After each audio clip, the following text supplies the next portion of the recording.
Hi guys, it's Kelly here, back with another video. Today is the one of the blog hops. There was one yesterday too for Simon Says Stamp newest released encouraging words.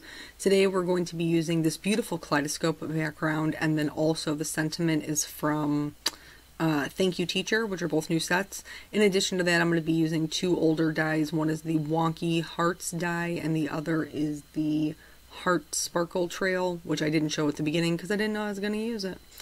So here, this is my full-size Misty. You'll notice that the black pad is missing. The reason the black pad is missing is because I'm stamping in my Misty with the foam stamp.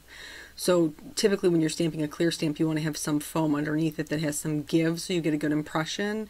I don't need it here because the stamp already has it. So I pre-treated my watercolor paper. What am I using? Canson watercolor paper.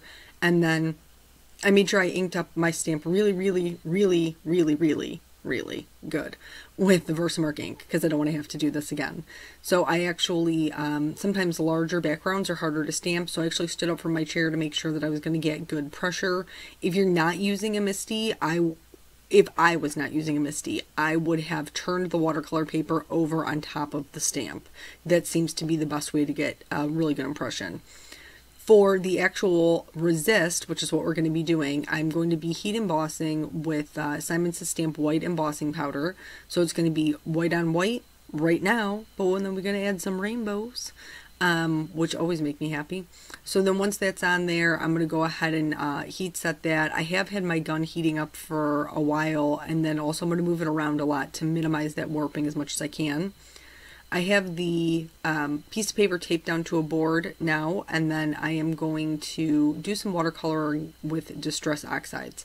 So I haven't really done too much watercoloring. I did like a card set with it.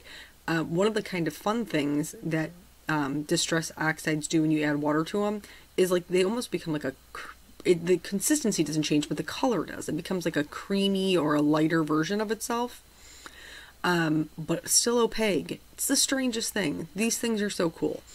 So anyway, I put down clean clear water. That's what you saw me doing there. And now I'm going to start adding the colors in. I'm working with a number 8 round brush from the Silver Brush Company, and I am just spreading that out. The area in the upper right hand corner is going to be the largest because that's where my sentiment's going to be, and I want to make sure that the color sticks out from behind the heart that I'm going to put on it.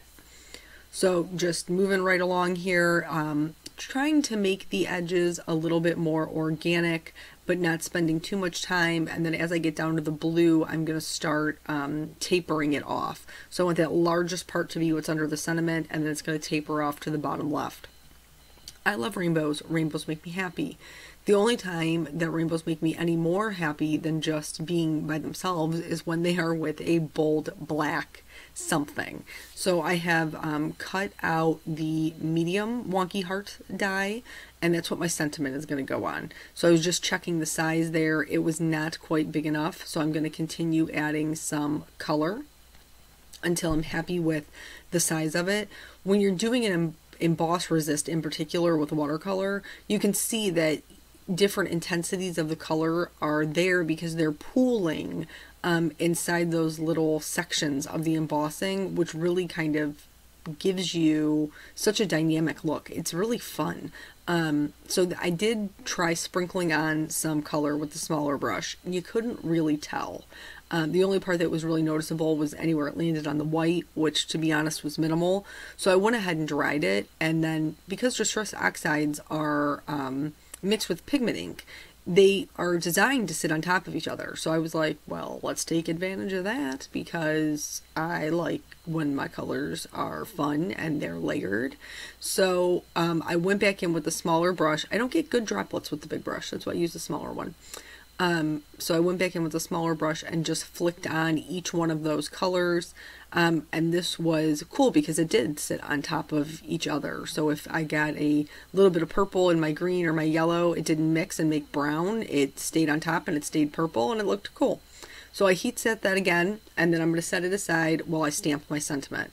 Now this is my mini Misty because I am lazy and I don't, well, I didn't want to move the other stamp yet. So, but so that was the heart, the sprinkle die I was showing you because I wanted to use those smaller hearts to accent my big heart. Now, any die that you have that has smaller hearts in it would totally be sufficient. That was just the one that I had nearest to my paws, where I didn't have to get up and be lazy. Here,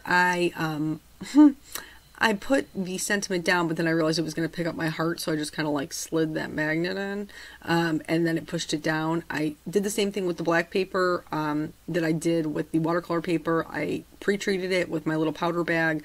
I'm going to ink up my sentiment super, super good with the Versamark ink and then stamp that down. I'm going to use the same Simon Says Stamp white embossing powder to do my sentiment as I did the card. So I just put that on, and then the same thing as before, I'm going to make sure that I move it around quite a bit, and I had it preheating so that I just get very minimal warping. I don't want to have a funky or awkward shaped heart.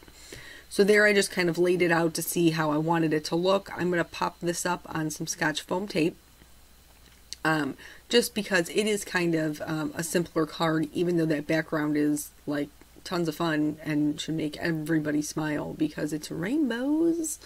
I did want it to just have a little bit more interest, so I popped it up on foam. Here I was messing around with the hearts, and I don't have a quick sticks, I think is what it's called. I don't have one, so I kind of like made my own.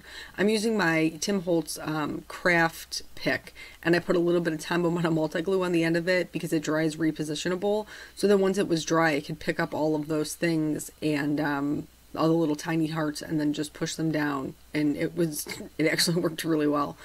So I'm adding those down with my Tombow multi glue. I'm also going to add some Nuvo drops. This is the Simply White gloss, and this is just to fill in that heart because the edges are a little bit bare, but then B, create the continuation of that line from the top right hand corner down to the bottom left. I'm putting some clear wink Estella on all of my little accent hearts and around the edges of my big sentiment heart, and then that's pretty much the card. If you are watching on YouTube, please head over to the blog. The link will be in the description below, and check out the rest of the blog hop. There are prizes to win if you are watching in the first week or so of August of 2017. So thank you guys so much for joining me. Catch you on the next video. Bye.